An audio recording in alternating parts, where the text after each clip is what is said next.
Here is how to use Labeljoy Reader. Open Labeljoy, and load the project you wish to export. Select what you would like to export: pages, labels, or barcodes. Choose Labeljoy Reader as the export format.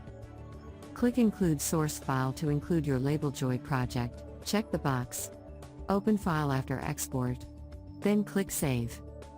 The software prompts you to save the project as, then automatically generates the LJR file and opens Labeljoy Reader.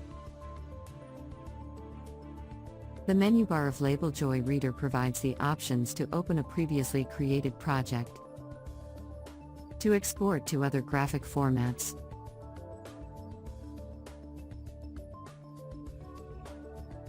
to print to a physical or virtual printer, and to access the printer settings and options. You can also navigate the pages of your project, change the interface language, as well as request support. If you did include the Labeljoy source file, you can launch Labeljoy from here.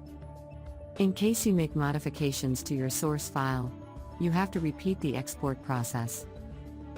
The Properties panel shows file, page, and label properties. The status bar, at the bottom of the screen, shows information on the layout of the current job, as well as the Zoom section. Try Labeljoy Reader today and share your Labeljoy contents for free, forever.